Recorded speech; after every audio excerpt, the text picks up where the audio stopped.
Hello students, welcome to Vishwesu class. आज मैं कक्षा 8वीं को मैथ्स में प्रश्नावली 2.2 का प्रश्न संख्या 3 समझा रही हूँ। प्रश्न संख्या 3 समझाने से पहले मैं उस क्वेश्चन को पढ़ूंगी और उसको सॉल्व कैसे करते हैं ये मैं आपको बताती हूँ। प्रश्न 3 है, एक समद्विबाहु त्रिभुज का आधार 4/3 सेंटीमीटर है और उसका परिमाप 4 सही 2/15 सेंटीमीटर है, तो उसकी बराबर भुजाएं ज्ञात कीजिए। प्रश्न के हिसाब से आपके पास में क्या क्या दिया गया है पहले ये आप देख लीजिए। ये प्रश्न 3 है। प्रश्न 3 में उन्होंने कहा है कि आपके पास एक समद्विबाहु त्रिभुज है। समद्विबाहु का मतलब होता है जिस त्रिभुज की दो भुजाएं बराबर हो। जिस त्रिभुज की सब भुजाएं बराबर होती है उसे हम समबाहु त्रिभुज कहते हैं, और जिस त्रिभुज की तीनों भुजाएं अलग अलग होती हैं उन्हें हम विषमबाहु त्रिभुज कहते हैं। लेकिन इस प्रश्न में समद्विबाहु त्रिभुज की बात की गई है। तो दिया गया क्या है पहले आप देख लीजिए, पहले लिख लीजिए। दिया गया है, पहली बात क्या है, आपके पास एक समद्विबाहु त्रिभुज है। आप एक छोटा सा डायग्राम बना के भी इस क्वेश्चन को कर सकते हो, क्योंकि आपके लिए ये बनाना बहुत आसान रहेगा। समद्विबाहु त्रिभुज है जिसकी दो भुजाएं बराबर हैं, तो ये दोनों बराबर डाल दो, और जिसका आधार है 4/3 सेंटीमीटर, ये देख लीजिए। उसके बाद में दूसरी बात, उन्होंने परिमाप कितना है, परिमाप भी दे दिया है। तो परिमाप बराबर से दिया है आपका 4 सही 2/15 सेंटीमीटर। ये मिश्र संख्या है, तो ये आपकी हो जाएगी 15 चौक 60 और 2 62/15 सेंटीमीटर। ये आपका परिमाप भी उन्होंने दे दिया है। किसी भी क्वेश्चन को करते समय पहले ये देखिए कि उन्होंने आपको क्या क्या बातें दी हैं। तो इसमें ये बोल दिया है कि आपका जो त्रिभुज है वो समद्विबाहु त्रिभुज है, मतलब उसकी दो भुजाएं बराबर हैं। दूसरी बात दी है कि त्रिभुज का परिमाप कितना है, वो भी उन्होंने दे दिया। तो दिया गया है, ये दो बात आपको दी गई है, तो आप उन्हें बता दीजिए कि ये बातें हमारे पास है। अब आप यहाँ पर लिखिए त्रिभुज का परिमाप बराबर से, यहाँ पर आप फॉर्मूला लिख लीजिए। त्रिभुज का परिमाप, त्रिभुज का परिमाप बराबर से, परिमाप बराबर से भुजा, भुजा मतलब ही साइड, और त्रिभुज का परिमाप मतलब इंग्लिश में इसे कहते हैं पेरीमीटर ऑफ ट्रायंगल। भुजा प्लस भुजा प्लस भुजा, क्योंकि ट्रायंगल में 3 साइड, ट्रायंगल मतलब ही त्रिभुज और परिमाप मतलब ही पेरीमीटर।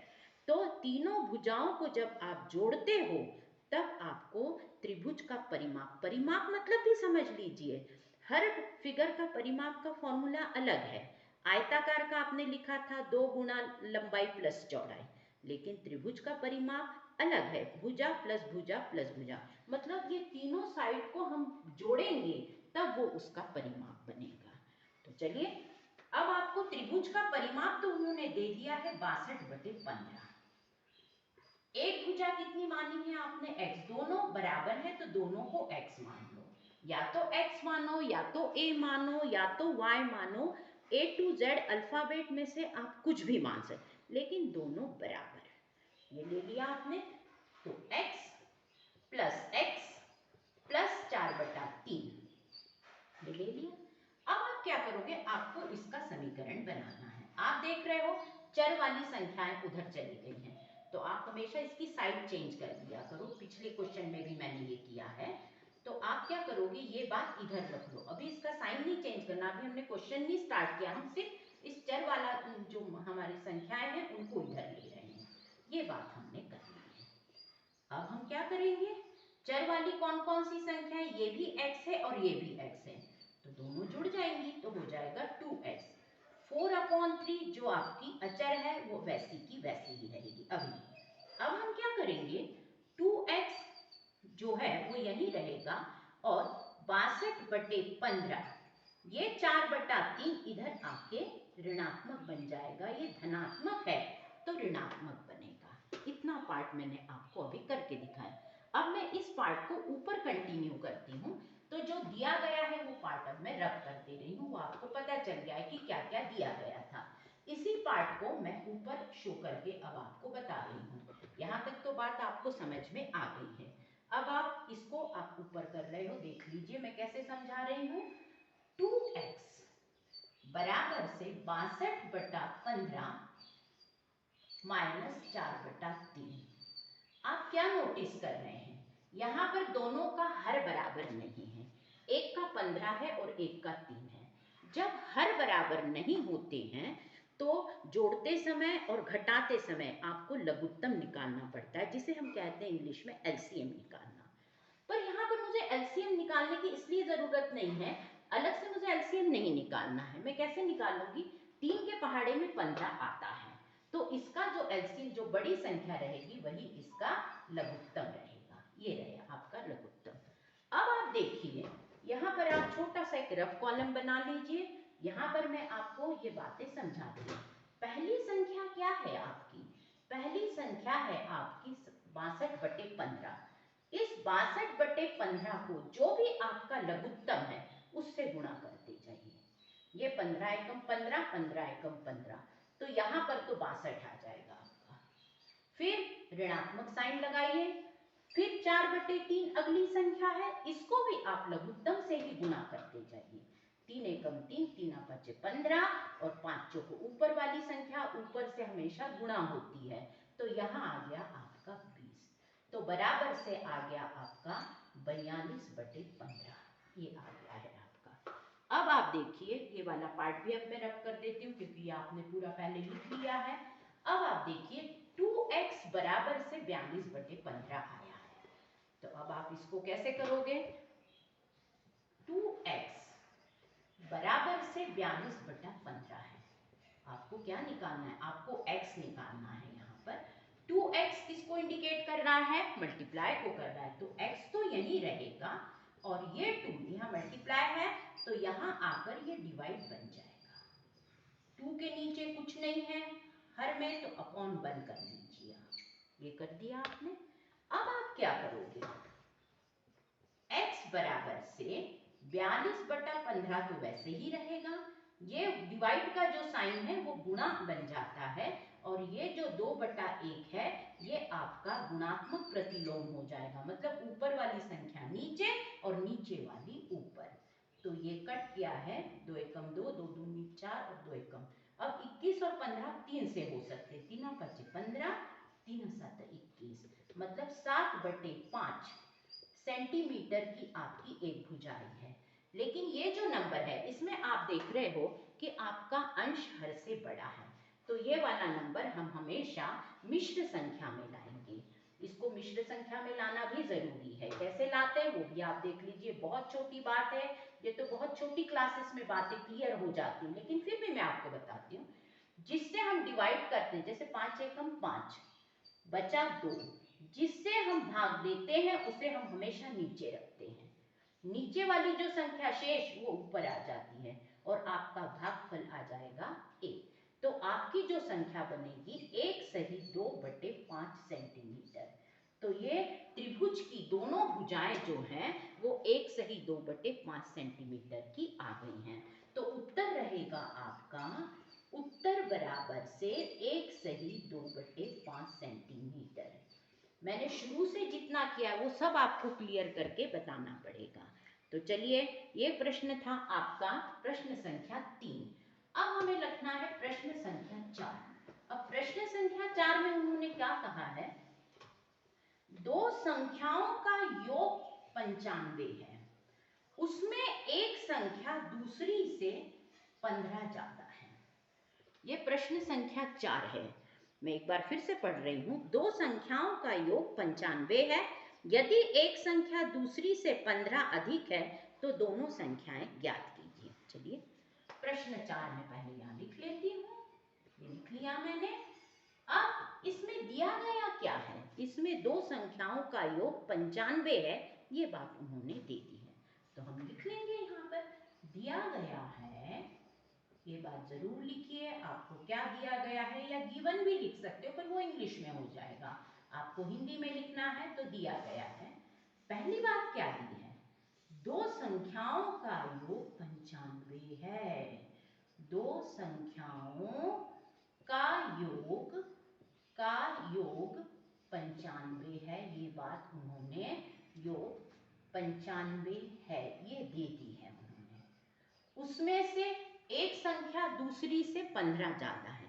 माना पहली संख्या x है, क्योंकि पहली संख्या की वो बात नहीं बता रहा है कि वो कितनी है, दूसरी उससे 15 ज्यादा। तो जिसके बारे में आप नहीं जानते हो उसे x मान लो, y मानो, कुछ भी मानो, पर हम जनरली x मानते हैं। तो चलिए अब दूसरी बात क्या दी मानेंगे अपन। माना पहली संख्या x है, माना पहली संख्या x है, x है, ये मान दिया आपने। तीसरी बात, दूसरी संख्या पहली से 15 ज्यादा है, संख्या पहली से 15 ज्यादा है, पहली से 15 ज्यादा है, ये बात भी आप लिख लीजिए। अब आपको बनाना है समीकरण। जो दिया गया है वो बात आप पहले सब बता दीजिए। क्या कभी कभी आप नहीं भी क्वेश्चन कर पाए ना, तो आपने क्या क्या गिवन में दिया है, मतलब क्या क्या दिया गया, इस बात को भी आप समझ के लिखते हो ना, तो उसमें भी टीचर कुछ ना कुछ तो नंबर जरूर देती हैं। वो ये बात समझ जाती है कि आपको कुछ बातें तो क्लियर हो गई हैं। तो अब हम कैसे करेंगे देखिए। अब हम इसका समीकरण बनाएंगे। पहली संख्या x थी, दूसरी संख्या उससे 15 ज्यादा, तो x प्लस 15, और दोनों का योग है 95। अब हम इसे कैसे करेंगे। x और x मिलाकर कितना हो गया है 2x प्लस 15, मतलब धनात्मक 15 इधर आके ऋणात्मक बन जाएगा। ये क्वेश्चन तो बहुत आसान है। तो 2x बराबर से हो गया आपका 80। अब 2x बराबर से 80 है, तो आपको तो x की वैल्यू फाइंड करना है कि वो संख्या कौन है। 2x मल्टीप्लाई को इंडिकेट कर रहा है, तो x यहीं रहेगा और 2 इधर आकर डिवाइड बन जाएगा। मल्टीप्लाई है तो डिवाइड, तो x का मान आ जाएगा आपका 80 को 2 भाग देगा तो 40 आ जाएगा। तो आपकी पहली संख्या क्या थी, पहली थी x, पहली संख्या x, आप x की पहली संख्या x बराबर से 40। दूसरी संख्या क्या थी आपकी x प्लस 15, दूसरी संख्या x प्लस 15 थी, तो x तो आपकी 40 आ ही चुकी है, प्लस 15, तो ये हो गई आपकी 55। तो पहली संख्या 40 और दूसरी संख्या 55, ये आपका आंसर बना है। तो यहाँ पर आंसर मतलब ही उत्तर, उत्तर बराबर से 40, 55, ये दो संख्याएं हैं। तो ये प्रश्न संख्या 4 हो गया है। अब आपको लेना है प्रश्न 5। प्रश्न 5 करते समय आपको देखिए, पहले क्वेश्चन पढ़िए। क्वेश्चन को पढ़ना बहुत जरूरी है और ये समझना तो बहुत ही जरूरी है कि क्वेश्चन में क्या क्या दिया गया है। क्या क्या दिया गया है ये कर लोगे ना, तो आपको बहुत कुछ हिंट मिलने लगते हैं। समीकरण का मतलब ही है जिसको आप नहीं जानते हो उसकी वैल्यू फाइंड करना।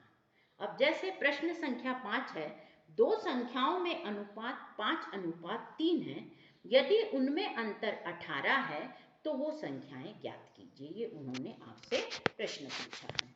अब आप देखिए यहां पर क्या दिया है। प्रश्न 5 तो मैं पहले लिख लेती हूं, ये प्रश्न 5 है। दिया गया है, क्या दिया गया है, दो संख्याओं का अनुपात दिया गया है। पहली बात क्या दी है, दो संख्याओं का अनुपात, दो संख्याओं का अनुपात, का अनुपात कितना दिया है उन्होंने, अनुपात 5:3 है, 5:3 है, ये दे दिया है। और दूसरी बात उन्होंने दी है दोनों का अंतर, दोनों का अंतर 18 है, ये बात भी उन्होंने दे दी है। अंतर 18 है, अंतर मतलब ही घटाना, ये ध्यान रखना क्या क्या हिंट दे रहा है, अंतर की बात कर रहा है। तो अब हम क्या लिखेंगे, माना पहली संख्या 5x है, माना पहली संख्या 5x है। अब इसमें आप बोलोगे दो तो संख्याएं दी है, इसमें x क्यों? क्योंकि ये दोनों जो संख्याएं हैं ये अनुपात में दी है, एग्जैक्ट 5 नहीं दिया, 5:3, 5:3 है, तो इसके साथ हमें x तो लेना ही पड़ेगा। पहली संख्या 5x है, दूसरी संख्या आपकी हो जाएगी 3x, ये बन गई। अब दोनों का अंतर, तो अब आप कैसे करोगे? 5x माइनस 3x, क्योंकि अंतर की बात, अंतर मतलब ही घटाना, बराबर से 18। अब आप देखिए 5x माइनस 3x तो हो गया 2x बराबर से 18। अब 2x मल्टीप्लाई को इंडिकेट कर रहा है, तो x तो यही रहेगा और 2 इधर आकर डिवाइड बन जाएगा, और 18 को 2 डिवाइड भाग देता है, तो x का जो मान आएगा वो आपका आ गया है 9। पहली संख्या आपने क्या मानी थी? x का मान आ गया है। अब आप देखो पहली संख्या थी आपकी 5x, पहली संख्या 5x थी। 5x मतलब 5 गुणा x, तो 5 गुणा कौन हो जाएगा? x का मान कितना आया है? 9, तो पहली संख्या आ गई आपकी 45, ये पहली संख्या आई है। अब दूसरी संख्या क्या है आपकी? दूसरी संख्या है आपकी 3x, 3x है, तो दूसरी संख्या 3x है, तो 3 गुणा x, तो x का मान कितना आया है? 9, तो ये आ गई 27। तो पहली संख्या आई 45 और दूसरी संख्या आई 27। तो इन दोनों का अगर हम अंतर करेंगे तो आप देखो बराबर 18 आएगा। तो आपने x के थ्रू मतलब समीकरण के थ्रू ये ज्ञात कर लिया कि वो दो संख्याएं कौन सी हैं। तो वो दो संख्याएं हैं 45 और 27। तो उत्तर लिख लीजिए, उत्तर बराबर से 45 और 27, ये दो संख्याएं आपका आंसर आ चुका है। तो आज की वीडियो में मैंने आपको इतना समझाया है, अगले वीडियो में मैं आपको कुछ दूसरे क्वेश्चन समझाऊंगी। Thank you.